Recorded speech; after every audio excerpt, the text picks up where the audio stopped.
It's rare for Pokemon to recognize both of my addictions, and even rarer to be rewarded for them.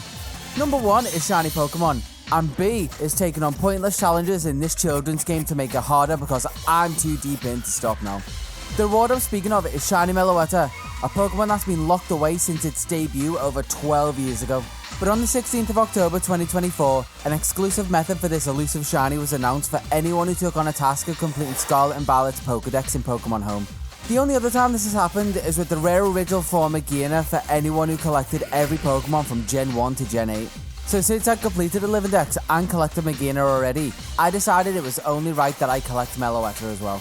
Now, I already have every Gen 9 Pokemon, and even all the released shiny versions, but in order to receive this reward, you need to catch and register every Pokemon available in Scarlet and Violet from within those games, signified by the origin mark, including the Kitakami and Blueberry Pokedexes as well that were introduced by the DLC.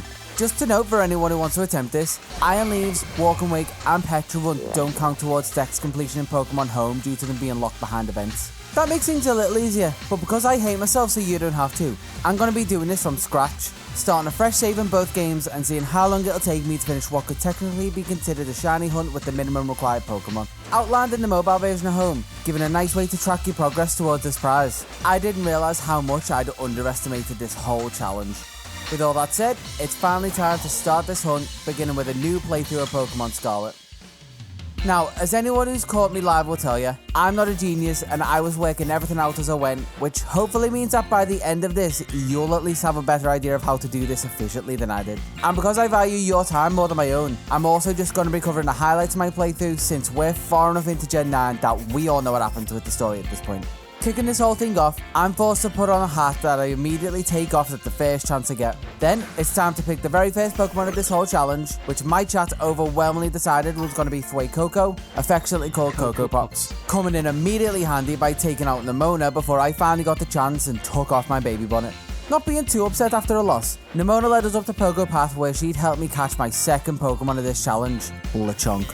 The count wouldn't go up too fast from this point, and I know what you might be thinking. But wait, what about the Koraidon that we feed a sandwich to on the beach? That then saves us from the Houndoom in the cave and Arvin gives us a Pokeball for after we beat him in a battle? This doesn't count, because although it's registered in the Paldean Pokedex in-game, it can't be transferred into Pokemon Home, meaning for me it's completely useless and nothing other than a sentient bike. In the spirit of going fast, I took a totally intentional loss to Nemona before making my way into Mesagosa, climbing my way up the steps of the academy, taking a brief detour to help Not Clive, the not leader of Team Star, defeating both of Not Hair Grunts, walking through those massive doors, sitting through a lesson that I paid no attention to until I was allowed to leave, go and walk to Arvin to start the Path of Legends, then Nemona to start Victory Road, briefly having a chat with a cave woman professor and sleeping through multiple days, finally being allowed to leave the academy, receiving a phone call from Not Clavel, starting the Starfall Street story.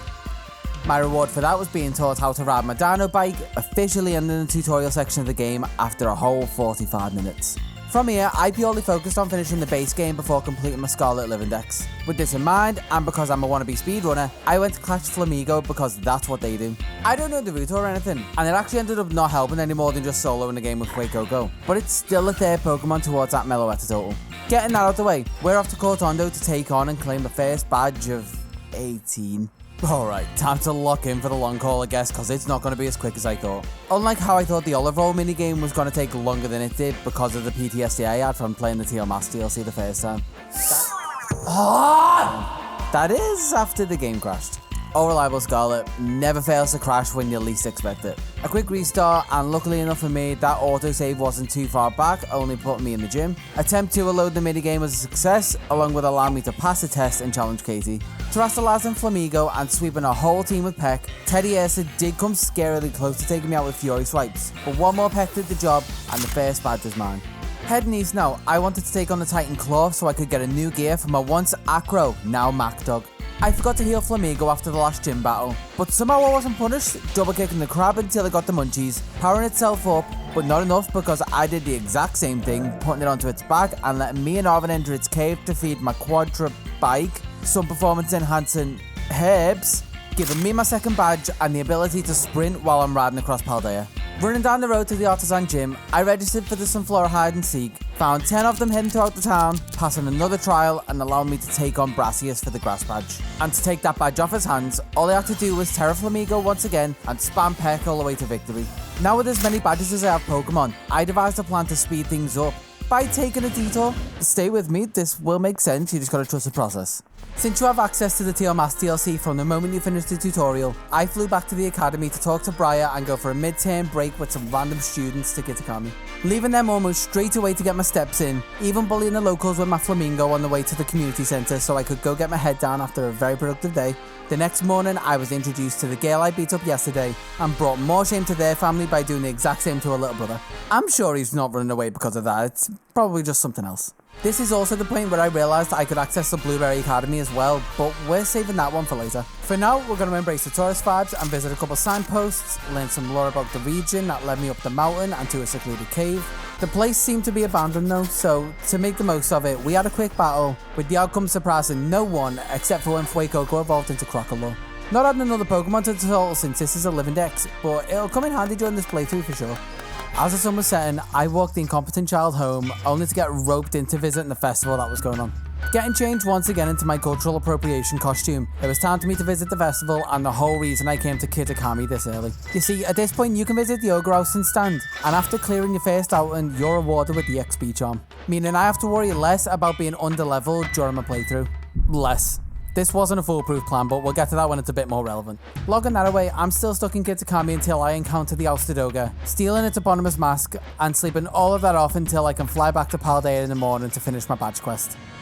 Landing back in Cortondo and heading towards the Sky Titan Bombardier, I dodged some massive boulders, proved that my Crocodile is better. Then, while Bombardier took a lunch break, Flamigo came back in like a phoenix from the ashes, got some get well soon balloons, and redeemed itself by bringing the Titan down. Taking its cue, me and Arvin had our own snack break in its dark, dank cave alone with our dogs, somehow teaching them how to swim, which didn't come in super handy as I trekked my way down to Giacomo's base, making a dent in the dark-type population and getting his attention. Pulling up on his fancy car, Flamigo made more dents in that, and his pride, leading him to have a breakdown and trauma dump about his past. Once I noticed his mouth had stopped moving, I tuned back into the conversation to claim the badge, getting out of there before he could rope me into another tragic backstory. Heading towards Levintia, which was next on my list because I had a collab stream booked in with Iono to jump on. Nimona didn't know or even care about that appointment, honestly. She just wanted to waste more of my time with the battle. Not to worry, another common Flamigo sweep of a whole team and I could get back to our regularly scheduled content. Iono decided to jump scare everyone to introduce a special guest co-star, Cassia Clavel, I think? Sitting at a table, working at the Pokemon Center, and on a yacht. Lechonk gained so much experience spotting strange old men in crowds that evolved into Oink alone. Iono stopped playing games and finally went all in on our battle, and I was not ready for this in the slightest, given that I'd done literally no training up to this point. Taking his defeat on the chin and learning that I couldn't keep failing upwards, it was time to head north, picking up the ingredients for a ham sandwich along the way, including mayo, mustard, ham and pickles.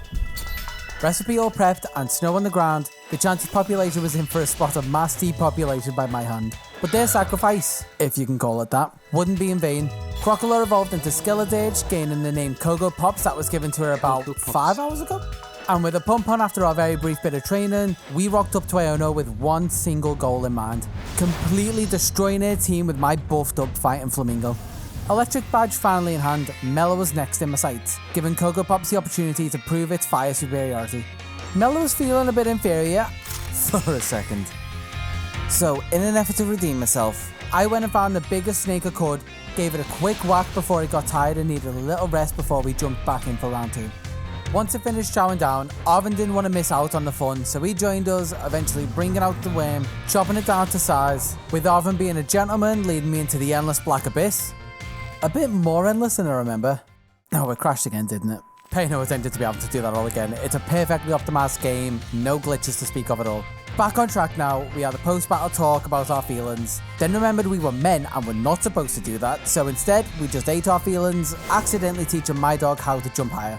Marking this milestone with a picture in the badge, I wanted to take on the Cascarafa gym, but on the way there, an old man dropped his wallet, and unfortunately for me, a woman saw this happen, so instead of keeping it for myself like I wanted to, I did the good thing and offered to get it back to him. After catching up to him in Porto Marinada and taking my frustrations out on his apprentice, he made me, a child, buy him some very expensive and not suspicious seaweed. Running off again, wallet on his person this time. Getting all the way back to Cascarafa so I could challenge the gym. She waved me in. Oh, no, wait again. She was waving in the incompetent old man who I just helped get totally legal imported herbs. Knowing this and let my bird feast on the seafood platter he put out for me, we took the usual cringy tourist photo and claimed my 9th badge, putting me over halfway into the first playthrough and trying my best not to focus on that. Especially when I had to get stepped on by Great Tusk in the Asado Desert. Some things are just too important to miss.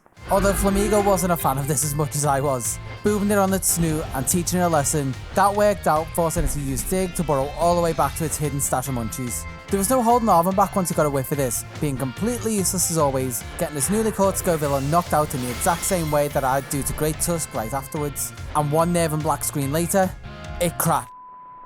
2 extinct Pokemon extincted. We celebrated that victory with our 4th sandwich of the day, bringing with it the epiphany of how to forward style. I guess my bike is too full at this point to fly properly. Fortunately for me, that came along with another badge. But unfortunately, since my dino dog has been eating my food all day, I haven't had anything at all. So my plan was to beeline it straight to Medali for an extra crispy medium grilled rice ball with lemon garnish. Oh, come on! Well, my lunch is gonna have to wait while I take on Larold.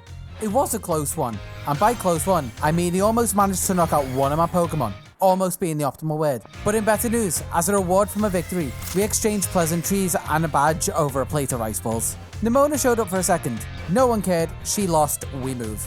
Over to everyone's favourite area, Lag Tree Thicket. Maybe the Switch 2 might fix this, but that's not something that can help me right now. I just have to deal with this questionable frame rate and all these feral Pokemon in the Team Star base in order to draw out Atticus and his poisonous pollution mobile.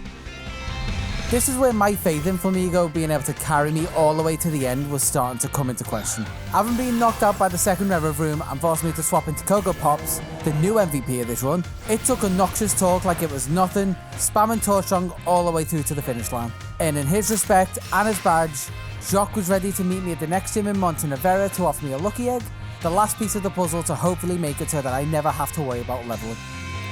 The obvious choice for this was Cocoa Pop, since my new plan was to over-level him and torch my way through the game. Not letting off the training wheels just yet, the gym and its trial had us take part in double battles, allowing Flamigo to mentor Cocoa Pops before handing over the reins. My Flamingo was clearly a great teacher, or maybe it just had an overqualified apprentice. Regardless, this gym was a complete pushover, not even Moist Critical or Rhyme could stand in my way. Having proven itself and earning me the Ghost Badge, Cocoa Pops could flex its newfound strength on Nimona as she attempted to stop us entering the Alpha Nada gym. We took this battle up to the roof, and in the blink of an eye, she was left defeated yet again, allowing me to do some yoga with the gym teacher, completely guessing at what I was supposed to be pressing because my camera was covering the important part of the screen. But in a rare turn of events, I made the smart choice and temporarily turned off my camera on stream to finish it with ease. Nailing all my DDR inputs, 100% in this routine, and even impressing Tulip enough that she took time out of a busy modelling schedule to battle me. As you'd expect from everything we've done up to now, the battle was a breeze. If I got my own way, that is. You see, I still had another lesson to learn. Humility. Because sometimes the best laid plans still fail. It was a close fight, but she got the better of me, sending me back to the cold wastes of the north to bully some defenseless nurse Pokemon for the viable experience. And as we know, the best way to draw in nurses is a ham sandwich. It's just common knowledge. After a bit, my team was all hovering around level 60, and numb to the screaming of our fallen enemies, I knew redemption was within reach. Tulip entertained my request for a rematch, naively assuming she still had the upper hand, but my terrestrialized Chop Croc was out for revenge, finishing her off, commemorating the toppling of the wall that was this gym by earning her badge, leaving one more gym badge to claim up in Glaciado. Feeling like a new man now that I've embraced death, or Cocoa Pops as he's come to be known, we went on a happy little slide down a slope to blow off some steam, causing some minor property damage along the way, and from one form of damage to another, Grusha was about to have her whole team melted through by my musical stylings. Fully energized and singing at every one of her Pokemon until I couldn't take it anymore, bringing them down and my badge total up to 15. Nimona met me afterwards to tell me that I should head straight to the Pokemon League, which obviously I didn't listen to, and instead went straight up north once again, this time to actually take on the fairy team base that I've been training by all this time. Ironically enough, still knocking out Pokemon, but with the goal of also beating up a child and his Pokemon as well. Using the tried and true Torchong method. I know, what is this complicated method I come up with? Well, let me tell you. Basically, you use Torchung, causing damage and upping your special attack stat. Then, you use Torchung again, causing more damage and upping your special attack stat again. Then you use Torchung, upping your special attack stat and causing more damage. Then, you use Torchung again, causing more damage and upping your special attack stat even more. Feel free to use this in Junior Strat yourself, and you too can get your very own fairy badge. And a super awkward photo to boot. We'll get a few more pictures, roughly about 15 a second as we move towards the false dragon titan. Not that one, that's a real dragon titan. This one is the false dragon titan. The question is, will the Torchung method work on this water type? Don't you doubt this infallible technique, of course it will! Being so effective that it scared off Dondozo, who sent its minion in to collect its delivery order. Almost like clockwork, Arven could smell those magic herbs a mile off and came sprinting in.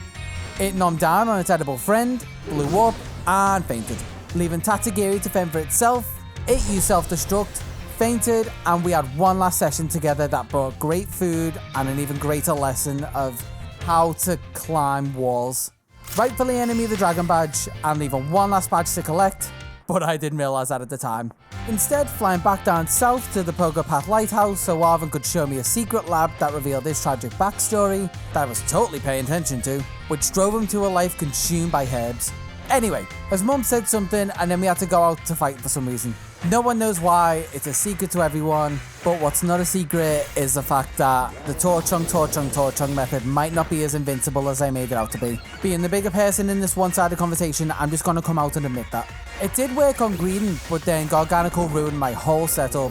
Flamigo picked up some of the slack though, getting payback for Cocoa Pops, following up by taking out Scovillain and Toadstool until Cloyster was sent out, bringing it screeching to a hole and fainting both Flamigo and Oinkologne. But I wasn't going to let that get the best of me this time. I ran headfirst back into this battle, after healing up of course, attempting the Torchung method again, having it work on Greedent and Garganical, being taken down by Toadstool this time, letting Flamigo exact vengeance for its fallen friend before falling itself to Scovillain, using Oinkologne to revive Flamigo, flopping back in once Oinkologne sacrificed itself for the greater good, so Flamigo could take down the last of its health, and once Cloyster came out, it got even messier, sending me into a revive loop between Oinkologne and Flamigo, gradually chipping down its health every time the bear came out, ending with Arven sending out my Buster, me doing a quick heal on my Pokemon, some ridiculous luck with friendship mechanics and a risky low kick, bringing home the victory for me with a critical hit that I don't even know if it mattered or not. What did matter was the unclaimed badge that had me baffled for a good while. Heading to the academy, talking to my headmaster as well as the Blueberry Academy's headmaster, just in case that made a difference. Eventually scrolling past a part of the map that had me realise how dumb I'd been. Rectifying this mistake by... synonyms for travel. Traversed over to the bamboo forest, leveraged type advantage with my ghost and flying duo to overwhelm everyone attempting to block the way, luring out Team Star's wrestling ballerina, who was my final hurdle to overcome. With a bit of terrestrial flair, I executed my patented method, and her team, even in spite of the rain kicking in to try and put a damper on my progress, fell, earning her respect enough to dap me up and complete the badge collection. Now, Chive would finally show up in front of the academy, revealing that he was Penny, who was Cassiopeia, who was Clavel, in a Clive Gundam all along. At least I think that's how it went. It was late and I'd been streaming for 10 hours straight, so it's all kind of a bit blurry. Whoever it was, I had a good start until Houndoom took out Oinkologne, that is. Quackleval was crowned victorious by stuffing out Cocoa Pops, bringing down my Flamingo, and even finishing off the team by chopping up a freshly revived Oinkologne just to really rub it in. This wasn't what I expected this far into the playthrough, so I stepped away for a minute to think about it and landed on a plan. Not a particularly complicated one by any means. Just 10 hours into the run, I was finally going to add to the Pokemon total by bringing on a new member of the team. The new member I went with was Spiritomb, because I thought it would be interesting, and nothing else. I'd love to sound smart right now, but that is literally the only reason. Would this be a smart choice? I guess only round 2 will tell. Flamigo knocked out Oranguru, Cocoa Pops took care of Abomasnow, and now it was Spiritomb's time to shine. And shine it did. Sucker punching Poltergeist into the afterlife, leading nicely into Flamigo putting down Houndoom, Cocoa Pops coming back in to fight some mushrooms before being put into a coma by Quackleval yet again.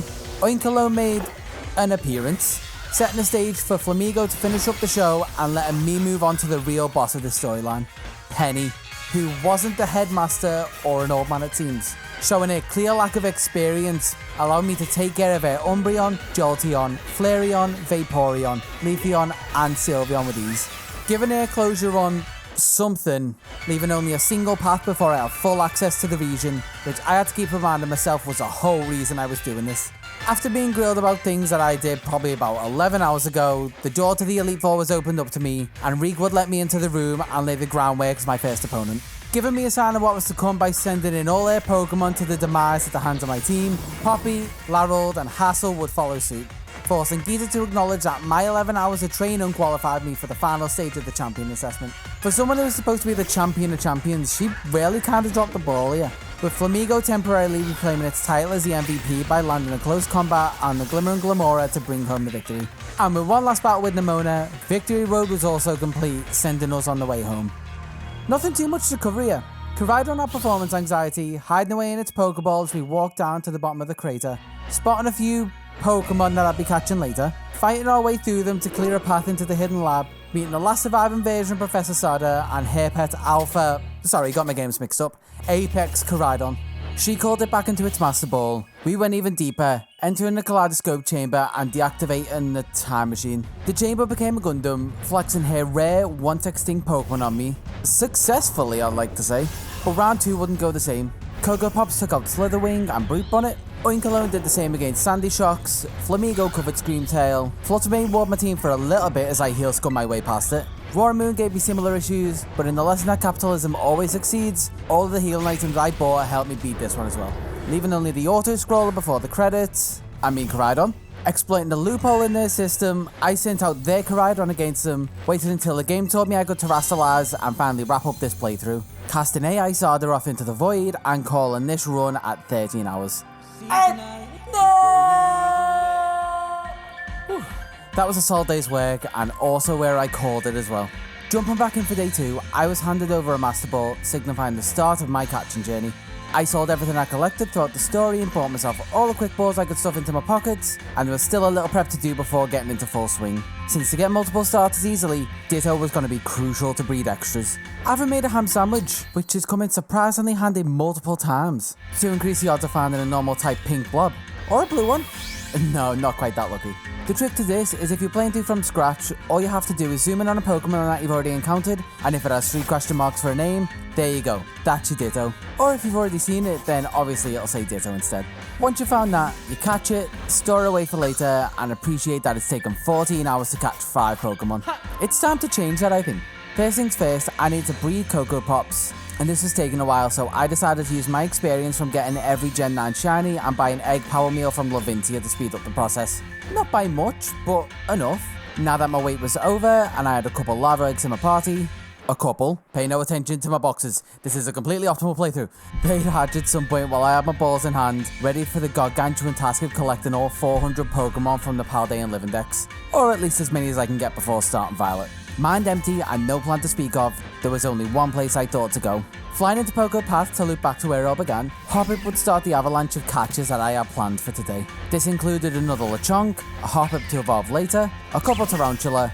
That gave me some ideas, eventually realising it would be easier to catch as many already evolved Pokemon as possible. This was a sort of a decent plan for me, and I'd come up with something better later, but for now, that's all we've got. On my way up north, the Fuecocos hatched from their eggs, with one of them evolving into Crocodile after a little training, breaking the double-digit barrier. Hoppip joined in on the fun evolving into Skiploom, Tarantula snuck in as well, evolving into Spidops, before the Jumpluff I was looking for appeared. Saving me some time training like I planned, and working my way in Dex order, Nimble was next. Catching 2 since I had room in my team to hopefully evolve 1 along the way. And speaking of along the way, my tiny brain formed a better plan that everyone else probably already instinctively did. What I was going to do is have a target in mind that I'm searching for, hunt it down, and just catch anything else that I see along the way that I haven't already got. This included Igglybuff, Jigglypuff, Skwovet, Smoliv, 2 Diglett, Kricketot, Mareep, 2 Fido, Pawmi, and 2 Mastiff. Fletching was the Pokemon I was looking for, but it was being stubborn, so instead, I changed up the plan to focus on clearing the whole area. Stop 1 of my tour was going to be Glaciado Mountain. The Pokemon we saw in our climb were Glalie, Frostlass, Greavard, Bronzong, Citadel, and Houndstone. All of these catches gave my number the experience to evolve into Low Kicks, restarting the flurry of catches, Snova presented itself as tribute, followed by Cubchoo, Sneasel, and Beartick. Fido was getting bored, so it wanted to break things up by evolving into Dashbun. Not for long though, as I continued with Bergmite and Delibird, the only two Pokemon I managed to catch before Diglett went from a solo act to a boy band trio, finally giving a solid example that there isn't a muscular man under there. And as they grew, so did my collection, with the addition of Snowrun, Ralts, Gardevoir, Swordsbuck, Dealin, and Basculin. My other bubble would steal a Limelight for a second, evolving into Mabostive, but taking it back, I'd register Magikarp, Psyduck, Flittle, Crabrawler, and Golduck. Unfortunately not these Snova. Abomasnow, Avalugg. Hey, I didn't say you could evolve. Sorry for those rude interruptions, where was I? Oh right, Tadbulb, Cryogonal, Snom, Ghastly, Haunter, Banette awkwardly on the edge of Montanavera, Frigibax, Pyro, Knackley, Makuhita, Weavile, Murkrow, and Honchkrow. That Frigibax I just caught would surprise me by evolving into Arctobax pretty quickly. Not making the dex total go up, but my time down slightly. Just like the number of Pokemon left to catch on the mountain, consisting of Bellibolt, another two Frigibax, with one of them being a special Terra spawn, Magneton, Frostmoth, Tinkertuff, Hypno, and Mimikyu. Taking a quick breather as my other Frigibax evolved into a second Octobax. Again, not increasing in total, but still saving some time. Time that would be well spent catching Magnemite, Knucklestack, and Go-Go before getting distracted again as Tinkertuff evolved into Tinkerton. Yet another evolution that wouldn't count until I got its pre-evolution again. Undiagnosed attention issues aside, Litleo, the additional Tinkertuff I needed, Glaceon, Koffang, Copperaja, Spoink, Grumpig, Youngees, Gumshoes, Crabominable, Titan, and Terraveluza rounded off my hike around the mountain for now. Diving off the cliff down to the edge of Castle Royal Lake, it was nice to have a change of scenery as I went ticking off Slowpoke, Stunky, Skuntank, Tatsugiri, Scyther, Slowbro, Hawlucha, Krogunk, Toxicroak, Chewtle, and Dreadnought. Staraptor would be the Pokemon that tipped me over into the triple digits, being number 100. And following a Total's lead, I tipped myself over the edge into the lake itself as I did my best to try and catch everything in there as fast as the frame rate would let me. Starting off with the performance killer Dondozo itself, and continuing with two Dratini, Tropius, Swablu, Altaria, Gyarados, Goomy, Sliggoo, Dragonite, quickly followed up by those Dratini evolving into Dragonair to finish off the line, except one of those would forever be a Dratini. On a more positive note, I'd save a Waterstone by catching this Terra Vaporeon, bringing me onto the side of the lake and away from the water and towards Fortress, the last Pokemon there for the time being. Taking a taxi over to the Manor in the East Province, Rufflet wouldn't even give me a second to think. Standing. Floating? Flying. That's the word I'm looking for. Flying right in front of me like it wanted to join everyone else. So I'd oblige, catching it before restocking on supplies so I could go after Voltorb, Varoom, and Earthworm. Having just used all my money on balls, I was in dire need of funds. I took a little detour over to Medali so I could battle the trainers nearby and obtain the amulet coin from the league representative, streamlining my progress by future-proofing my wallet. Don't fool yourself into thinking that I forgot about the challenge though, because on my way to the first trainer I found Drifloon, and that was it. Okay, I might have forgotten while I took out trainers number 1, 2, 3, 4 and 5 before returning to him, getting my commemorative coin and flying back to the East Province, remembering what it was I had to do by claiming Bramblin, Silicobra, Meowth, Torkoal, Roly-Coly, Carkol, Hariyama, 2 Larvitar, letting one of them travel with me around until it evolved, 2 Growlithe, using a Firestone on one of them to get myself an Arcanine, Pawniard and Weasel, leading me nicely into the nearby Lagtree thicket through to the forest and yet more Pokemon like 3 Impidimp, Grafaiai, Toedscool, Venonat, Kamala, Foongus, Greedent, a Spidops, wait, my mistake, a disguised Zorua, Trudel and Oranguru. Thankfully the last of the Pokemon I need here. In an effort to make my life better in the long run, we're heading to the Bamboo Forest so that all the laggiest areas are out of the way early on. Speaking of getting things done, there's more Living Dex progress to get done. Kicking off with a Moongus, a Larvitar evolving into Pupitar, Bisharp, Luxray, Kricketune, more evolutions with both my Impidimp evolving into Morgrem, Heracross breaking up this nice moment, 2 Shinx, a Venomoth, Terraslacking and Phalanx. On my way out of the forest, a Spatha showed up just as Shinx decided it was time to evolve into Luxio, a nice little sign of my freedom from that place.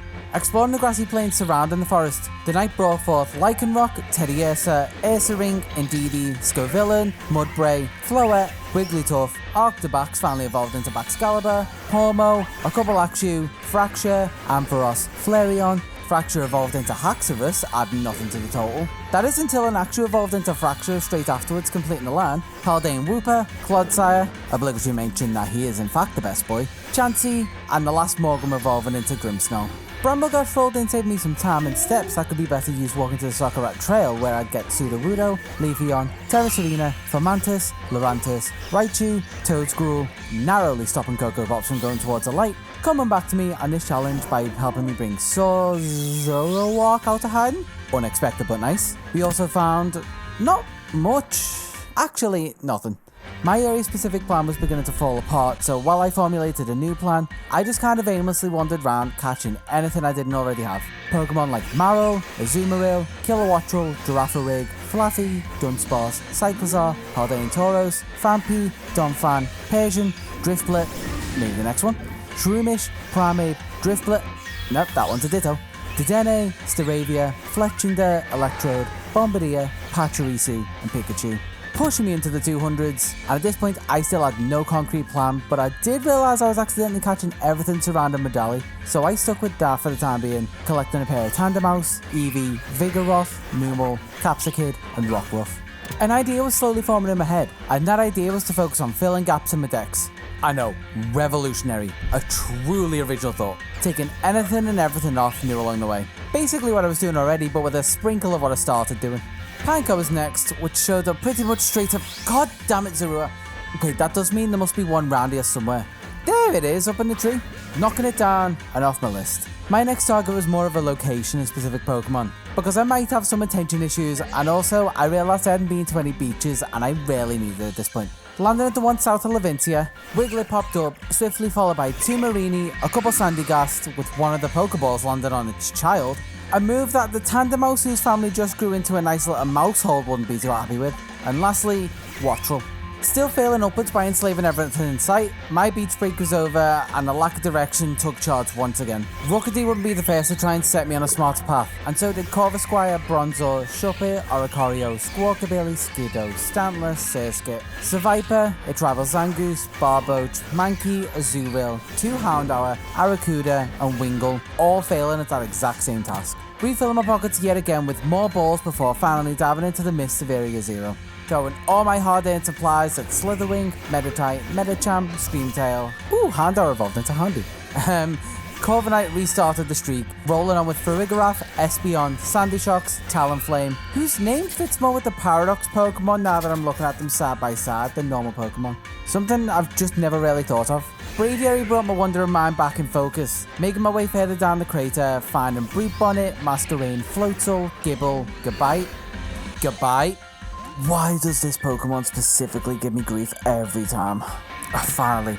Gabite, Great Tusk, an evolution from Marini turning into Toxapex, Garganical, Glamora, the Dunsparce, Zweilos, Roaring Moon that I learned can spawn outside of that specific cave we probably all use, Palossand from a Sandygast evolving, and a Garchomp from that Gabite evolving, requiring me to catch another Gabite to fill that gap it made, as well as Glimmet and Fluttermane, clearing out most of that area in a single trip, meaning I can fly out of there for now, over to Alphanada, trying to maintain that momentum with a Pupitar to evolve, Sableye, Dino, Toxtricity, a female and male Salander, Gothorita, two Sinistea, Klefki, the female Salander evolving into Salazzle, another Pawmo because Pawmot isn't available in the wild, but what is available in the wild is Meditite. But wait, I've already caught one, except it's not shiny, so I think I'll be taking this one from a team instead. It's taken me almost 24 hours, but I finally got my first full-on shiny encounter of this challenge.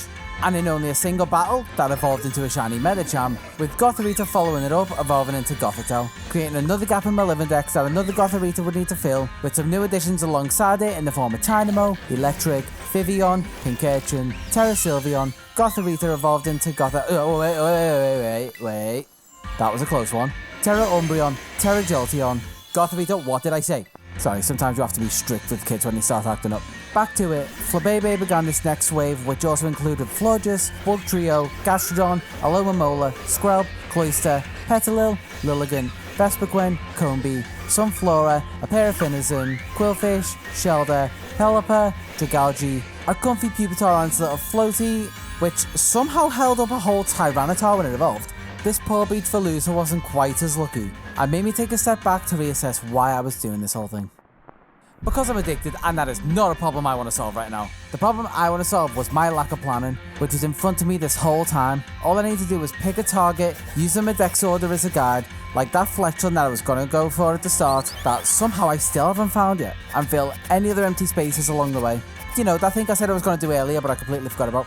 Speaking of, while looking for it, I caught a Bonsai, Sunkane, and my target Fletchling, filling the missing slot and moving me on to the next one, which was the Scatterbug line. The collateral catches here were only Happini before the first Scatterbug, which isn't too productive, but my detour for Spupa would be way more fruitful. Spoiler, I didn't end up spotting Spupa, but what showed up in its place was a Love Disc, Toxel, Violi, Starly, and Hatena, sending me over the 300 milestone, with Pichu being the straw that broke the camel's back that made me go back to just catch an extra Scatterbug to evolve. While waiting for that to happen, I went after Kalia, collecting a single Grimer before Spupa entered the chart, and Drifblim found me making its debut in my collection. Joining it was Rotom, additional Smolivs, and a Carkol for their evolutions, a Drowsy, Breloom, Barraskewda, another Bishop for a future King Gambit, Noibat, Noivern, $2 thanks to the experience from all these catches, a Camerupt, and a potential Annihilate candidate. This was a massive side quest until it hit me that Kalia might be a daytime spawn, so heading back to Porto Marinado when the time was right, confirming my theory and catching 2 of them so I had a spare for a Gallade. Number 81, also known as Bounce Sweet, was easy enough to spot hanging from the tree branches, which I made sure I had 2 of so I could get a Steenie later on.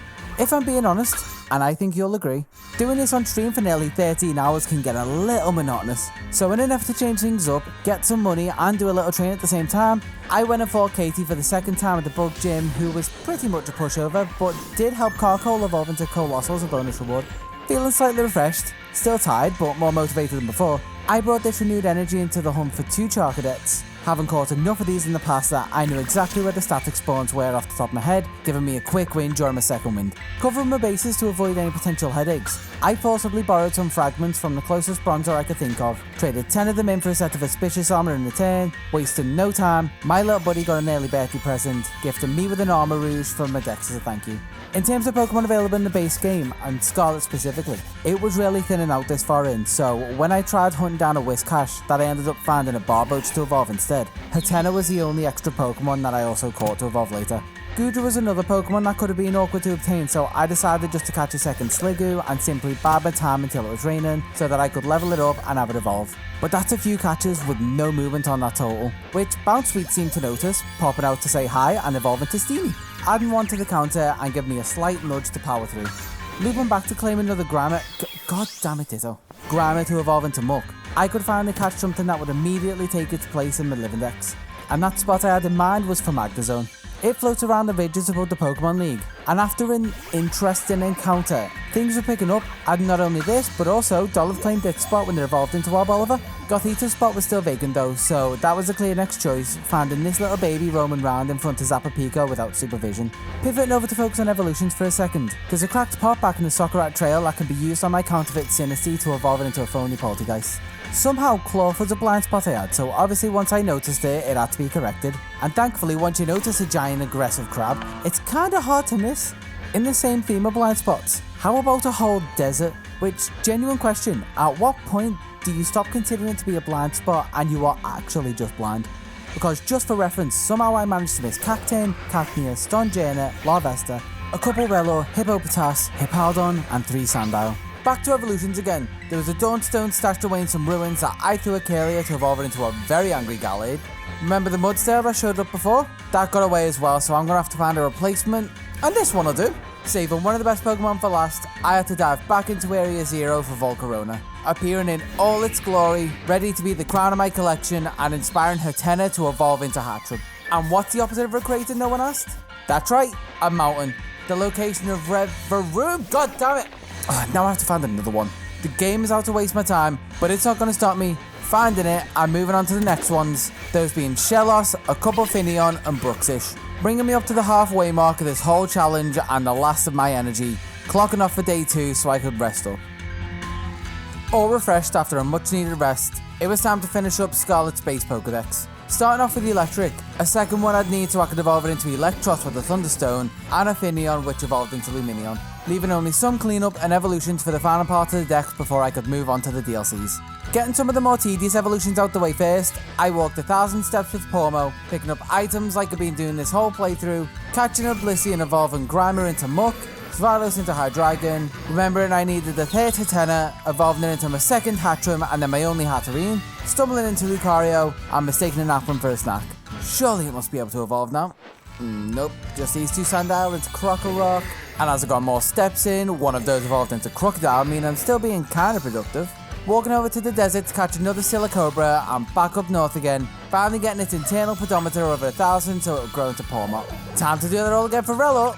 This meant that Silicobra we just got evolved into Sandaconda, as this very quickly broke me, leaving the stream and Relo to walk itself while I took a short break. 10 minutes later, I came back, had a snack, and even fed Relo some candy, ending this saga and evolving it into Rapska. Taking stock of the last catches required for this section of the challenge, I went and got another Slowpoke, Tinkertink, and Scyther, breeding enough eggs for Slakoth and 4 Applin, because I was planning ahead a little, and then starting my training arc. While training Bishop, Barboach evolved into Whiscash, Slakoth briefly entered the well before being shoved into my boxes, an Applin hatched, instantly became a cannibal eating a sweet apple to become an Appleton, King Gambit assumed its role after taking out 3 group leaders, the other Applin hatched and I just sort of forgot to evolve it straight away. Instead, after some training, Primeape ascended after some Ragefish training and became Annihilape. I remembered to give Applin a Tart Apple finally, evolving it into Flapple. Then I jumped into Union Circle with myself, Coax and Finizen to suit up after leveling past 37 to become Palafin. Traded with myself to evolve Scyther into Sizzle and Slowpoke into Slowking, ending this brief social experience and taking me back on a tour of the region. I'm editing this and I know there's still gaps that I should have noticed, but you'll just have to trust the process, I'll get to them eventually.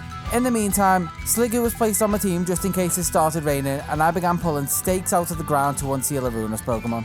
Starting off with the purple ones, I pulled out 1, 2, 3, 4, and 5 as I noticed it starting to drizzle, which let me evolve Sliggoo into Goodra, continued to pull 6, hatch another Applin for later, pulling number 7 and moving on to the orange stakes.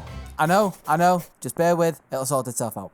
Without any more interruptions, I pulled all 1, 2, 3, 4, 5, 6, 7, and 8. Shifted over to the yellow stakes, pulling out all 1, 2, 3, 4, 5, 6, 7, and 8 of them as well. Lastly, and naively assuming they were all done, when all 1, 2, 3, 4, 5, 6, 7, and 8 blue stakes were pulled. Prep work done-ish, I flew to Levinsit. Never mind. It didn't set me too far back, I only had to collect the last stake and try again. Probably should have took that as a sign, but having it work this time, I quickly caught the pink urchin to trade with this girl who will give you a Haunter that isn't holding a Neverstone and will evolve into Gengar for you. Bringing us on to the last Pokemon that isn't a starter, version exclusive, or legendary, it's Gimmighoul. I caught the first couple I saw and proceeded to massacre the rest of the population, hoarding all of their coins for myself, bestowing that wealth onto my favourite one, leveling it up, and adding Goldengo to the pile of Pokemon I've been working on. Not sure the multiple Shadow Balls in the back were necessary, but that's just the cost of doing business, I think. And here's a moment my mistakes would begin to cause me issues. You can see the clear confusion on my face as there was still a chain on the seal. And I hate to admit it, but it took me about 15 minutes of fumbling around to find the missing stake before the legendary Gauntlet was ready to let rip. Starting out in the best way, for content, not me. One quick restart and I was back in action. Cocoa Pops held back a little, put Wo-Chien to sleep, helping that number go up, then Chien Power was released, being subjected to the same tactics, pushing that number higher again. Tinglu took a little longer, even waking up, knocking out Cocoa Pops, but still getting stuck in that tiny little ball. Chi-Yu was the last of the group, being somehow more stubborn than Tinglu, especially with bounce limit and the amount of turns that I could throw balls at it. Unfortunately for it, I'm way too stubborn to give up, landing this catch as well as leaving the Pokemon that required me to complete the story for last. Teleporting to my target, Koraidon was taken by surprise as I snuck up on it, expertly throwing out Cocoa Pops who wasn't affected by any of its moves or resisted the ones that could actually touch it, putting it to sleep and closing this chapter in my journey. That only took 34 hours. Cool. Let's not dwell on that. I probably could have done it faster, but I also never have to do it again, which, in a sense, is the only thing I care about. For a much needed change of pace, we're going to be tackling the Teal Mass DLC next. Thankfully, due to my excursion for the XP charm earlier, it's already partially complete. Taking a trip abroad after a long day's work, Kieran finally woke up after his stint in a coma. I showed an old man the beat up mask I've been carrying around since a festival. He gave me his Ogapond's life story. Not gonna lie, I nodded off slightly, being woken up by Carmine shouting about loyalty or something, which Kieran overheard. I hope she didn't say anything he wouldn't like. Let's just check in with him and see. Okay, that doesn't seem ominous in the slightest. Now what were we doing again? Oh yeah, the signposts. I made my way over there, only to be jump scared by Kieran, which I wasn't a fan of. Teaching him a quick lesson why you shouldn't do that, I saw signs that he'd just caught a case of protagonist syndrome. We looked at the time we came to see, and the sun was starting to come down just like the mood. And I thought it best just to let him sleep on that. Waking up the next day, he ignored us and just made his way out. Kind of ideal given me and Carmine already made plans to go on a trip during our school trip up to the Crystal Pool and Only Mountain. God damn it, Meloetta. What is it with everything trying to jump scare me? Popping out to the water, getting all shouty while we're trying to have a nice little chill time away from the other nine kids. That'll show it. Ooh, shiny rock. Briar! Stop! You know what? I don't care what you have to say. I'm going home, or to Carmine's home at least. Why is the granddad talking about Kieran? I really don't care. Apparently he's being all angsty up at the plaza, and since his only grandson is Carmine's brother, he's our problem. As we got there, we saw exactly what he meant, and there's only one way in the Pokemon world to resolve these kind of issues. By beating up his pets with my pets. Seems to be taking the loss well. Or not. Whatever he just did brought us some more friends, I think. Well, they're definitely his friends at least, because they act just like him. Wait, does that mean they're our problem as well?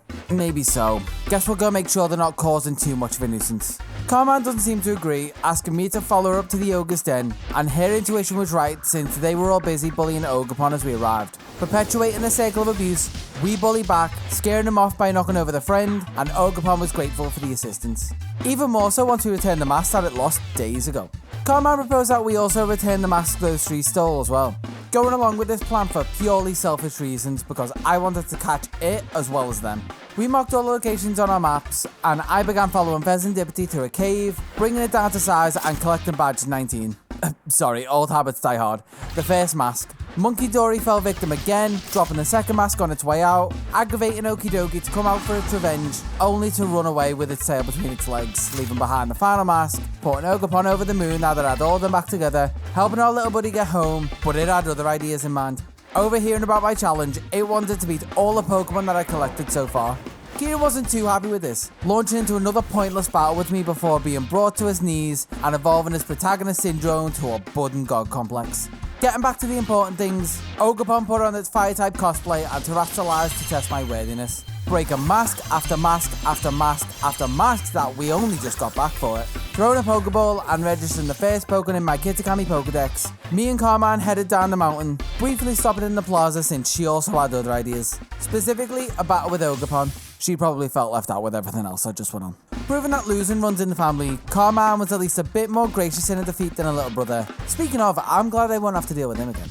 Meaning me and the ogre were now free to explore the region and start catching more friends for it to play with. Starting off, the very first Pokemon in the Kitakami dex, Spinarak, was in my sights. Finding Swaddle, Illumise, Volbeat, Poochyena, Jotoni and Wooper, and my target.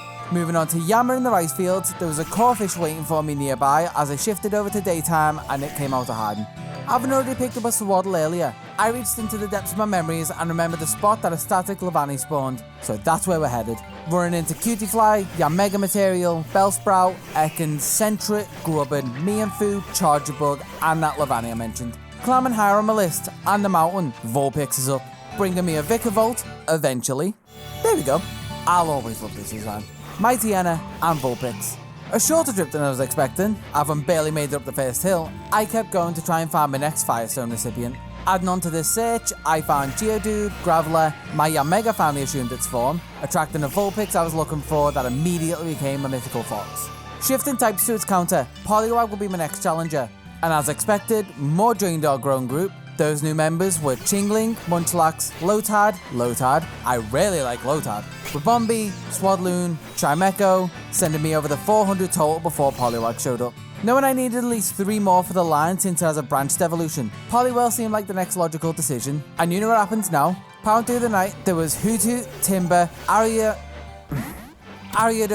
Gerda, Poliwhirl number 1, Swinub, Quagsire, Poliwhirl a second, making Lotad evolve into Lombre and reminded me to use a Water Stone on that one to get my Polibath. Weepinbell, another Gerda to trade later, another Weepinbell that will be waiting on a stone. Speaking of, the third Lotad evolved not once, but twice with a Water Stone, forcing it to become the happiest Pokemon in existence, Ludicolo. Ducklet, Seedot, stumbling on a Terra Poliwhirl to close off this catch and half marathon. Nighttime dragged on a little, meaning Noctowl was possible to find. obviously also meaning Arbok, Terra Poltergeist, and a normal Poltergeist came along with it. Pile of Swine, the pig that evolves into an elephant, would need a couple for its line, and in that couple was a Phantom, Cramorant, Swanna-to-be, Crawdon, Vullaby, Carbink. Quite say no! It probably had a wife, husband, partner, and kids. Right before retirement too. Maybe. Just look away and forget about that. Look at this Pile of Swine instead. And this Sea Dart evolving into Nuzleaf, Gravlados, Nuzleaf-dos, and Swanna Trace. I guess in recognition of its sacrifice, let's complete this challenge in its memory. Reteaching Piloswine Ancient Power, biding time for it to level while I track down Trevenant, catching a Terra Dusclops in the meantime to match the Terra Trevenant that I ended up finding. Like that static Terra spawn, there's also a guaranteed Snorlax spawn in the Timeless Woods that you can pick up at any time, unlike the next few, with Nose Pass being the first. Given that I haven't been to the Paradise Baron so far, I'm just going to pick up all the common spawns and work from there. Showing my dino around the area, we saw 2 Nosepass, Sandshrew, a few Jangmo-o, a couple Gligar, Sandslash, no. A shiny Luxio. Still no shiny charm, by the way, so that's a second full-on shiny pupper. I genuinely can't believe my luck. Being 10 hours deep into another stream, I took that second wind it gave me and reassessed what I should be looking for. Landing on Coffin up in the Infernal Pass, ironically being a nice breath of fresh air, with the 2 of them showing up pretty much immediately. Checking in, I never realised before, but me and Chow doesn't naturally spawn in the overworld, requiring me and 2 for the line. Grabbing a Duskull just before I recklessly jumped off the ridge, getting off on the wrong foot by dropping in on its head. This was a short-lived experience on the ground because I had to make my way back up there in search of the meme mon. 2 of them in fact, leading me on a chain of distractions that started off at Litwick, then falling down a hole, getting stuck in a wall, catching a Cleffer, backwards. Another couple of candles, and a Clefairy, Piloswine evolved into Mamoswine, simultaneously becoming extinct, Jangmo evolved into Hakamo-o, I threw a Moonstone at a Clefairy to evolve into Clefable, I lived out a fantasy becoming a flying dinosaur on the wall to find a rare Feebas spawn back to back, shocking me back into working in Dex Order. Unsure if a third wind even existed, the last Pokemon for day 3 was going to be Basculin, specifically the White Stripe because the base form doesn't count for the Kitakami dex. Making sure I had 2 of them, Luxio rewarded my efforts by evolving into Luxray, one of my favourite designs from Gen 4 and maybe even the whole series, only improved by its golden shiny colours. Coming back for day 4 with more clarity and a fresh pair of eyes, a third Duskull was the only Pokemon I was missing. Oh, and that triggered a Jangmo to evolve, conveniently segueing me into my next section of the dex, evolving everything I caught. Wanna guess where I'll be doing this? Well, too bad, I'm not even gonna give you a chance to. We're going back up to Northern Paldea to loot some XP sacks. Start my day off with a ham sandwich for breakfast. Here we go. Coffin evolved into Weezing, Mienfoo into Mienshao, Hakamo-o to Como-o, Litwick to Lampent, Ducklet to Swanna, and the Slug into Magcargo. Flying off to help Basculin take some recoil damage against Lechonks, I let my curiosity take over and found out that recoil damage is proportional to the damage dealt. So I went after some slightly tougher opponents, eventually spending enough time sending my fish headfirst into everything that I could, flying back up north again, training Duskull so it evolved into Dusclops, the third Litwick into Lampin, and Basculin into Basculegion. These next few required items that I picked up on my travels or bought from shops, those being Probopass with a Thunderstone, Chandelure with a Duststone, Victory Bell and Shiftry with Leaf Stones, Sinister with an Unremarkable Teacup, and Gliscor after leveling it up with a Razor Fang at night. Only trade evolutions were next, knocking off Milotic, Golem, Conkeldurr, Politoed, and Dusknoir. And now with them out the way, it's time to bookend my decks by ending like I started with legendary Pokemon. Monkey Dory wasn't much of an issue once I threw out Luxray, got off a Thunder Wave, and Cocoa Pops came in to tank all of its hits. Adding a loyal one to my boxes, Okidogi was located up in the Barrens, until I caught it that is, and took it out of its natural habitat, fracturing the loyal 3 in 2, and in an effort to reunite them and bring the band back together, Fezandipity needed to join us. Breaking it down and crossing it off in relatively few attempts, the final step for this region, Island DLC, was to help Perrin get pictures of Blood Moon Ursaluna, and controversial opinion, at least until a new game comes in and proves me wrong, I'd say that it's a legendary Pokemon considering it's a one of a kind as far as we know. To get us going, Perrin wanted to test out my power level, getting wiped in the blink of an eye, and invited me to go camping in the Timeless Woods to help us set up for the task at hand. After warming up with some questionable pictures of local species, there was a ping from our sensors, and upon inspection, the ancient bear strode out of the mists and wasn't all too happy to be woken up out of its hibernation. Not one to be deterred, I assumed a position and readied my balls for the encounter. Coco Pop shipped it down, and Flamigo came in to finish off the fight and help me catch a war-torn Ursaring. Ending my time in Don't be silly. Of course I forgot some Living Dex entries. But what did I forget? Well, that would be another Sentret, some syrupy apples, so both of my extra Applin from way earlier could evolve into Diplin, that Sentret would evolve into Furret, and Vullaby would evolve into Mandibuzz. Now we're done with Kitakami for this save. Closing another chapter with some nice words from everyone's favourite side character and a Hisuian Growlithe as a parting gift. I don't need it, but it's still nice to have. Jumping on a connecting flight through Paldea, I met up with Director Serrano on my layover, and then we arrived at the Blueberry Academy. Apparently to get in, I need to take an entrance exam administered by Lacey. Little did she know, I'd already passed my final exam, broke up a crime syndicate, took down Titans, and stopped an AI from disrupting the natural balance of the world. So this was nothing in comparison. Passing with flying colours and in my striped uniform, it's time to complete school again. I was given a new pokedex, and after spending some time getting to grips with my surroundings before first period in the coastal biome, I went to biology class and we were set the assignment of tracking down and catching the first Pokemon for this new dex. Any form native to Alola would do, and my choice happened to be the second muck of the challenge, but this was a Pride Month exclusive, and for completionist sake, I also caught its pre-evolution that was nearby to avoid losing track like I'd already done multiple times. These are submitted for grading, passing another test, and being introduced to the concept of blueberry quests. Something I'd have to get well acquainted with later. For now, Carman caught wind that I was nearby, calling me to pop by and say hi. Being the people pleaser I am, with a complete lack of social awareness, there's no better way to make an entrance than to interrupt their conversation while she was talking with a friend, I think. Almost mirror my energy, she said hello the only way she knew how to, with a battle, and I replied the only way I know how to, by putting her in a place and re-establishing the hierarchy that we already established on our school trip. Kieran was also here, having somehow learned my lack of social etiquette from our time together. But he's someone else's problem. My problem was having to deal with meeting new people. Like Drayton, one of the strongest trainers in the academy apparently. Also a member of the league club, which has this fancy room.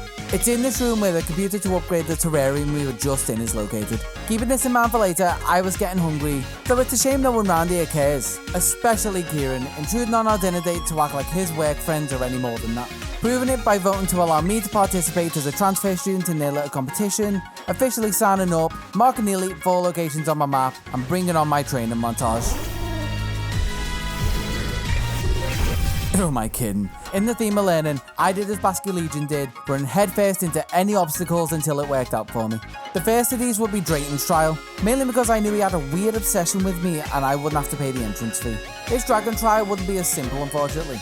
As per the rules, only Pokemon caught from anywhere in the terrarium could be used in a battle against his minions. So get ready for more additions to the Living Dex. The team I landed on consisted of 2 evolution lines, a Terrary Uniclus, Duosion and Solosis, along with the Grimalan I caught earlier. Flying by the seat of my pants with no training whatsoever or even healing for the first match, which was kind of a mistake. Somehow I won by just overwhelming them with sheer numbers. But that was a close call, winning by the skin of my teeth, and there was still an open slot in my team that could be filled. And my choice for this prime spot was gonna be Lapras, for the sole reason that it was a single stage line and literally nothing else.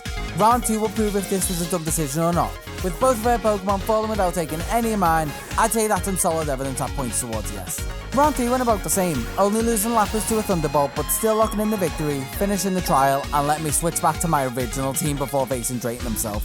It started off rough, managing to only take out Flygon, losing more of my team than I'd like, putting my back against the ropes and forcing my hand into my pockets for items to use over and over again before I eventually gave up. Throwing it back, giving it the good old Basque Legion try, there was still some item abuse as he kept chewing through my team of misfits, turning this from a Pokemon battle into more of a war of attrition. Cutting this very long story short, my resolve was stronger than his and his seal approval was finally mine. Drayton gave me the Dragon Cheer TM since my pockets were looking a little lighter than when I started, and he sent me on my way to the Savannah biome for Crispin's trial. He was in the same boat as me, having had his lunch interrupted as well, so he just wanted me to make as spicy a sandwich as possible. I'm getting the feeling we're kindred spirits here. Sort of like masochistic siblings separated at birth. And as siblings usually do from time to time, we'd fight to see who was the better one. Crispin was nowhere near as hard as Drayton was. Still causing me a little grief, but with my pride on the line, there was no chance of me losing. Handing over his dignity and a seal of approval as a sign that our parents loved me more than him, I kept up the theme of family, having Koraidon carry me over to Clay's daughter Lacey, collecting BP to pay our way as we went, and for a trial, all she wanted me to do was answer some biology questions. getting slightly confused along the way, and chat not being as helpful as usual. The good thing with this is that the Q&A never changes, so with a cheat sheet tucked away on my other monitor, that was over and our sunset battle had begun. Shocking no one, our battle-focused DLC had me backed against the wall again and beaten by a small girl with pink hair. But the teachings of Master Basket Legion still echoed in my mind, swapping up some moves and trying again using the knowledge I gained from my first attempt. The lesson I learned was to use a tried and true torch on method, because if it's not broke, you don't fix it. You claim a seal of approval instead. 3 of the 4 elites down, Lapras joined the team again for the last leg against Amorous as she set up for the final trial. After literally flying through the whole thing like a breeze, the moment was upon me, position was assumed, and Cocoa Pops knew what had to be done.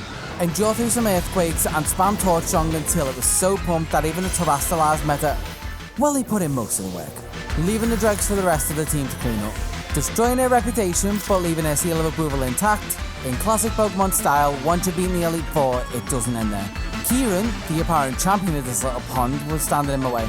Doing what I do best, breaking down walls through sheer grit and determination, I proved how unqualified he was for the position he was in, rightfully knocking him down a peg and assuming a position he just lost. Everyone left him as he had a mental breakdown. Solid job there, guys. Unlike me, who dragged him up to class instead, where we learned that even though a day ago I just got back from a school trip and I was currently on an exchange trip, why not send me on another trip back to where I came from? Bri was our chaperone leading us down the Great Crater, ironically inserting a disc for the DLC that I had to download to open the door, using the elevator to go even deeper into the crevice. So, weather. Instantly hitting the roadblock, and what do we do when this happens?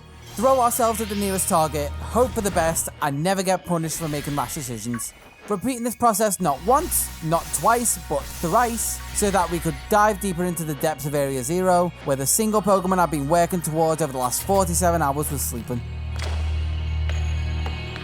Kieran showed his typical lack of empathy, rudely waking it up and launching a ball at it to add it to his collection.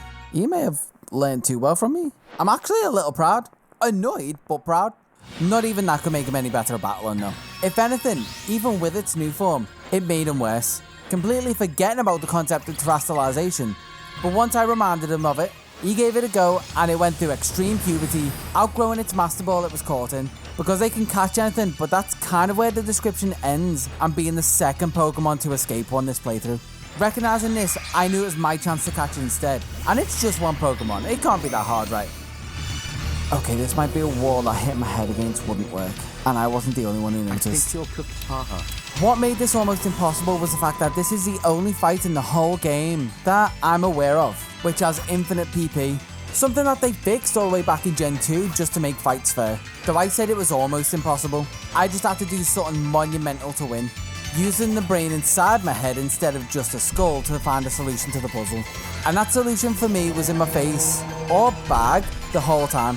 EX items, loading Cocoa Pops with enough supplements to take super effective hits like they were nothing, then boosting its special attack, which inspired Kieran to collect himself and join the fight. Getting in one last jab by resetting my stats as he did that, Cocoa Pops choked down more pills, we finished the fight, and Terrapagos was finally weak enough for me to rub salt in Kieran's wound by catching that basic Pokeball. Starting me off on the first of many catches to come, I moved on to the next phase of the Blueberry Pokedex. Kicking off with whatever I see in the Savannah biome before I lock in on specific targets. We have Doduo, Rhyhorn, Execute, Dodrio, Cantonian Tauros, again separate from the Paldean version in this deck specifically. Trapinch, Tauros you decided to, Flygon, Vibrava, Blitzel, Cantonian Executor. You could catch the Alolan version, but either one counts and you only need one. Zeb Striker, Smeargle, 2 of Rhyhorn's evolution, Magmar, a Magmortar in training, and Magby. Some decent progress in that batch, and a good point to start to hone in as Elekid's home is next door in the Canyon biome. Residing here were also Alolan Geodude, Alolan Graveler, Tyrogue, Horsey, Scraggy, and Elekid itself. Staying local in an effort to knock a chunk off in the checklist, I found Minior, Cleavor, Chinchou, bringing me across another milestone. Pushing past it with Lantern, 2 Seadra, Scrafty, Electabuzz, an Electabuzz Electivire, and Milcere's across the border into the polar biome. Alchemy isn't available in the wild, so another Milcery will get to evolve at some point. Before then though, Piggypeck would be the next Pokemon in the coastal biome for me to get. Bringing with it Golurk, Duraludon, Gramble, Beldum, give me a minute, Autumn, Beldum, Snubbull, Alolan Vulpix, Duraludon II, Trumbeak, and my target. While I'm here, I also encountered Comfy, a flying type Blossom, Toucannon, Tentacruel, Inkay, Cottony, Oddish, Gloom, Vileplume, Right Side Up Malamar, Galarian Slowpoke 1 of 3, Alolan Diglett, Alolan Dugtrio, great view of its hair by the way, Araquanid, Dewpider, and Slowpoke 2 and 3 of 3. Really picking up speedy and trying to maintain that momentum, Tyrogue's evolution line was next on my list. These are all rare spawned in specific caves in the Canyon biome, with Hitmonlee being the top of that list. This entrance on the ledge below the bridge is where you'll be able to find it, as well as Drillbur and Excadrill if it takes as long for you as it did for me to get it to show up. Hitmonchan is next in the pecking order, in a different cave within the same biome, picking up the Skarmory, Cranidos, Minccino, Chinchino, briefly stopping to give Cocoa Pops a scrub for some BP, then finding another living fossil before I found the entrance to its abode. Wasting about as much time as its evolutionary sibling did before it spawned straight into my Pokeball. Hitmontop, their Gen 2 cousin, was a little bit more gracious when I entered its home, introducing me to its friend Meowstic first before entering itself. Esper wasn't there unfortunately, so I had to find it taking a late night walk along the beach before my date with Plusle in the Chargestone Cave. Seal, another Vulpix, a Golurk family that I accidentally massacred when trying to catch its son, although luckily enough for me there was another Golett nearby to make up for it. All showed me the way to this cave as Plusle were there to greet me at the entrance. My timing was brief because my next target was 3 Porygon that spawned back outside in the snow. The first wasn't too far either, bringing with it a Dugong, Porygon 2, the number, not the evolution, 2 Hisuian Quillfish, and Porygon 3. Joltik brought me back into Chargestone Cave for it and its evolution Galvantula, and knowing what was next, I reluctantly made my way out of the cave, up the icy cliffs for 2 more Beldum to complete the pseudo-legendaries line. These weren't as stubborn as the first time round, taking only a few balls rather than 10s of them, and I wouldn't need to worry about that for a little bit while I evolved a few Pokemon. Milcery was the first, taking the love sweet I gave it and becoming a Caramel Alchemy. Duraludon took my Metal Alloy, becoming an Archaludon. I let pick the twigs from the beach to make a cuff, which Slowpoke used to evolve into Slowbro. Quillfish learned Bar Barrage. I flipped my switch in real life to make Inkay evolve into Malamar in game. And a ham sandwich brought me enough experience to evolve Cranidos into Rampardos, both Beldum into Matang, Quillfish into Overquill, and Matang into Metagross. Trade evolutions were next, allowing Graveler to evolve into Golem, Rhydon to Rhyperior, Electabuzz to Electivire, Magmar to Magmortar, Seadra to Kingdra, 2 Porygon to Porygon 2, and 1 of them to Porygon 3. Zed. Flicking through my boxes, I realised I missed a Vulpix that I needed an Ice Stone for to make it into an Alolan Ninetales, an Applin that needed to learn to cheer so it could become a Hydrapple, and a Whimsicott that just never showed up, making me go and catch an extra Cottony to give it a Sunstone and cross that off the list. With those over and done with, only the starters remained, that and a whole lot of BP grinding. I won't bore you with the hours I spent doing this. All I'll say is that halfway through, I had a revelation that I could join a group with my other games so that I had twice a quest to complete with 1 file. Also allowed me to literally halve the time I needed to spend grinding because it gave both files the points I was earning. Once I was done collecting points, each file could head to the league room, purchase 2 of the biome upgrades each, essentially giving me 2 for the price of 1. Just before I logged out of this reality, I let pick their beach as well to collect enough twigs to make a wreath which evolved Slowpoke into Slowking.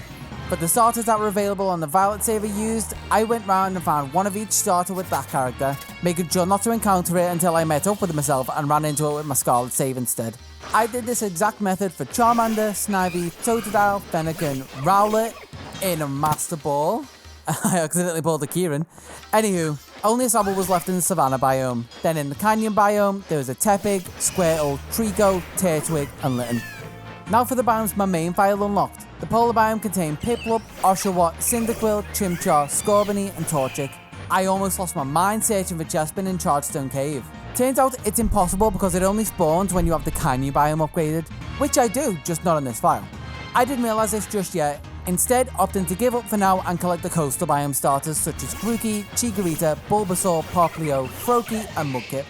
Coming back in over an hour since I began looking for Chespin, my other save popped in to spawn it in and end my misery. All that's left now is to waste an hour and a half of my life breeding them, getting all the eggs I need, hatching them and evolving them, completing their respective lines, shooting me over 600, ending this journey and day 4. For day 5, the only Pokemon left for me to collect are version exclusives, and I think you might know where I'm heading with this. To get us across the finish, I needed to start everything over again in Violet, but with a few changes in how I tackle the playthrough. First things first, I need to start a Violet save and choose the starter. In this case, Quaxly. that I'm gonna stick with for all of 2 seconds. Beating Nemona, catching Lechonk, and sending it into the cloud so that I could snap the universe out of existence and start my third playthrough. Restarting for the final time, the starter I actually wanted to use was Garfield the Sprigatito. Beating Nemona for the last time, Quaxley was brought down from the cloud so I could swap him for Garfield because I had a plan to make this run easier than the first. The benefit this time was that I already had a completed file with everything done. So by simply sending my starter over to that game, feeding it some candy to shoot it all the way to level 100 and evolving it into Florigato, it should be a breeze, hopefully being a bit quicker than my first run. Since Florigato was a safe starter and met me at a lower level than the current obedience cap, it should be able to obey every word that I say without issue. Not the same for Quaxley, but I'm not too bothered about that since I shouldn't need it. I'm also not going to cover every little thing that happened as I replayed the whole game, I'll just be covering the highlights this time. Except for Arven's level 5 Squovit not being ready for what was about to hit it, the poor little thing. Other than that, I got through the 45-minute tutorial, unlocked all of the paths, and was free to roam the region with my nuclear bomb of a starter. Jumping the fence to the east led me to my first version exclusive, these two Gulpin, leaving one of them on my team to hopefully evolve on my travels. Gaining valuable experience as I took down Claw from Brassius, taking a short breather while Quaxley evolved into Quaxwell, before taking on Team Star's Firebase. Continuing my onslaught with Mela, Iono, Orthworm, catching Passimian before beating Atticus, and being completely sideswiped by my third full odd shiny only 3 hours into this run. A golden Lokix who I don't think would even obey a word I said at this point, but it's a shiny and I wasn't gonna throw it away. Shortly after that, I found a rare candy to give to Garfield, triggering the evolution check and giving me Meowscarada to wreak havoc with. Those fatalities included Eerie, Grusha, with Gulpin evolving into Swalot to help with the Scroll campaign that continued with Rhyme, Ortega, Larold and Iron Treads. That gave Quaxwell the last bit of experience it needed to come into its own as Quaquaval, just before it ran out of synonyms, vanquishing Kofu, Giacomo, Bombardier, Dondozo and Tatsugiri, as Mischievous showed up, letting me catch 2 for its line. Overthrow more... No, wait. I can do better. In advantage subduing... No, that's even worse. How about we just keep it simple? I bonked Katie, Tulip, Rika, Poppy, Larold again, Hassel, Gita, Nemona, all into submission, completing the Victory Road path, Clavel, Cassio, Penny, completing the Starfall Street path, then, lastly, Arven, completing the Path of Legends, and starting the way back home. Again. Deactivate and lock 1, 2, 3 and 4, opening the lab store for the 3rd time, meeting Arven's dad for the 1st, questioning my decisions for a 2nd time as he went mask off immediately without any hesitation, still pulling through, sending all of his tech back to the repair shop, starting the auto-scroller, biding my time and completing the base game a whole 3 hours faster than the first time. After moving all the Pokemon I caught from Scarlet into Violet for reasons you'll see relatively soon, from here on out it's just going to be a catching spree to fill the remaining gaps in my living dex. Those gaps were Miss Magius using a Dust Stone I found on my adventure, a 3rd Charcadet which needed me to smash some teacups, pick up their shards, trade them in for a set of malicious armor that I'd put on my little buddy, evolving it into Ceruledge, a couple Shelgon, a Bagon, Dreepy, 2 more of those that were riding on top of some Dracloak, Clawitzer, Ice-Cube and Clauncher. Now for some Paradox Pokemon back in Area 0, there was Iron Hands, Iron Moth, Iron Bundle, Iron Thorns, Iron Jugulus, Iron Valiant and Iron Treads.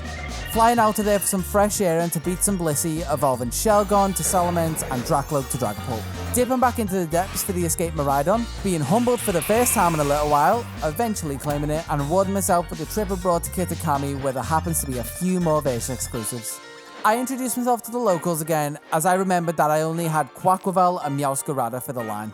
Hopping a flight briefly back to Paldea to breed some eggs, hatching them and evolving them exactly like the others, filling those slots I almost missed, then paying for another flight across the pond, taking a nap because that's a lot of travelling for one day, then waking up to see some kids running away from me, forgetting there was an egg incubating in my pocket that I probably would have missed if it didn't pop out.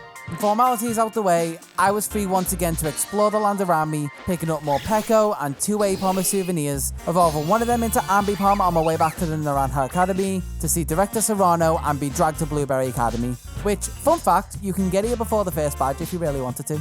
You can also lose to Lacey here and you're not punished in the slightest for it. All dressed up in the school colours, I was given access to the terrarium and clocked that I was missing an entry for a Lowland Graveler because I only caught one of them before and evolved it into Golem. That's a nice little byproduct of completing the living decks the way I have been, and sending them through to the save. I'd keep this in mind as I collected the last version exclusives, a couple Shieldon, that Alolan Graveler I missed, corrected my mistake, and lead me to 2 Alolan Sandshrew, evolving one of them with an Ice Stone into Alolan Sandslash, and feeding some candy to Shieldon to evolve it into Bastiodon. Into the final stint, only 4 Pokemon remain, and I've saved the best till last, partially because the game forced me to.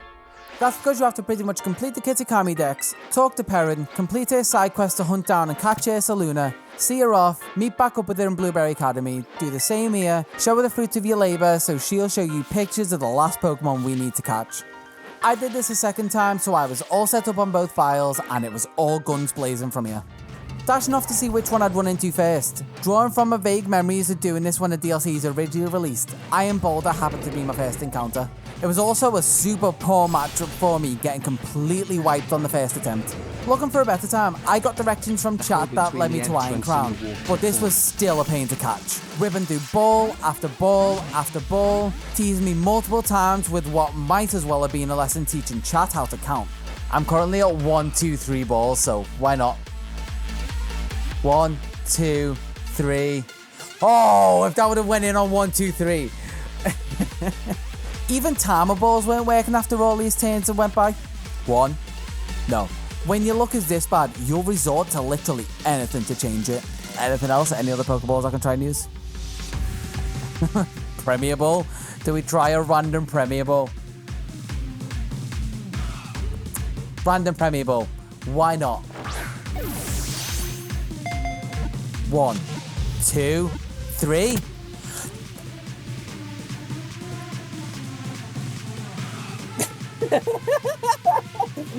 That should not have worked. It has Pokeball odds. That shouldn't have worked. And sometimes those Hail Marys work out for you. Returning with high spirits to Iron Boulder, Premier Balls in reserve just in case of emergency. A risky U-turn took it down to red health, pulling in Ursaluna, and surely it won't work again. But we know what must be done. Imagine. Yeah, imagine this works.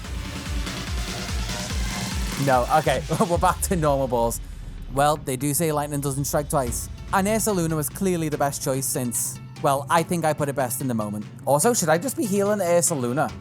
Because it can take way more hits. Yeah, it can take a good few hits. I think Ursaluna might be the shout. Alright, Ultra Balls, it's in red. Please play game. You're not gonna, and I know you're not. You're not that way inclined. You are that way inclined! 677 Pokemon down, and only 2 left to go. Over on my Scarlet save, Gouging Fire and Raging Bolt were waiting patiently for me to stroll by as I loaded in and flew up to the ledge that Primal Entei was using to look over everything that the light touches. Knowing what just happened, I was braced for another major test of patience. How long are you gonna take, bud? The reliable partner? I walked around with Cocoa Pop so long he got a mark. What a moment to realise. Okay, we've got Bob 2 here. This isn't Bob Jr., this is Bob 2. In a quick ball. Gonna be caught straight away. Boy, you should never underestimate the power of quick balls. The affectionate name Bob 2 was tucked away, and I left this next decision down to everyone who was watching live. Given the lack of sleeping pattern and the sheer amount of hours I'd ploughed into this challenge in a few days, it spawned a chant that they've been playing through TTS over the last couple of days. Go to sleep, go to sleep, go to sleep, 1 sheep, 2 sheep, 3 No. sheep, go to sleep, go to sleep, go to sleep, 1 sheep, 2 sheep. I was given Mercy and allowed to use a Master Ball and Raging Bolt, joining an exclusive club along with Rowlet. Officially completing my self-imposed challenge after 73 hours of doing this by registering my living dex in Pokemon Home, saving my progress, opening up the mobile app, and seeing that Meloetta claim for the first time.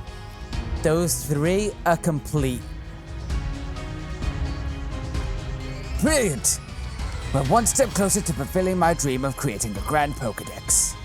I see you've registered every single Pokemon in the Paneye pokedex, the Kitakami pokedex, and the Blueberry pokedex.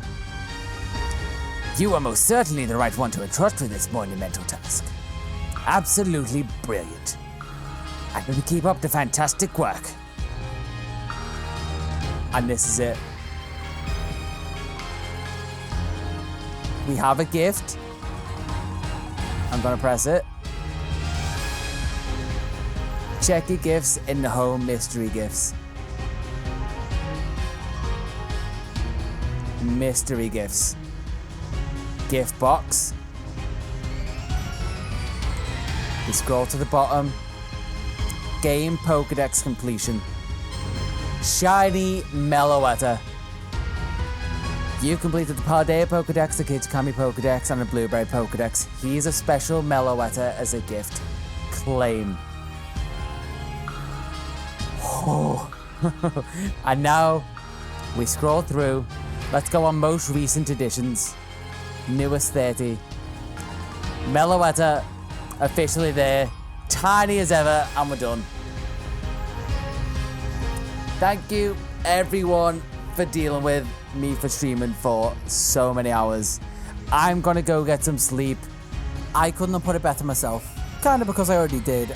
And honestly, this was a lot of fun and super satisfying to complete in its own weird sort of way. A huge thanks to everyone who popped by to check in that I was still sane throughout this whole thing, and anyone who's gotten this far into the video as well. It genuinely means a lot. And if you want to see me do more stupid stuff like this, you can pop over to Twitch or even just leave me a comment below letting me know. Otherwise, like, subscribe, all that other stuff, and hopefully I'll see you in the next one.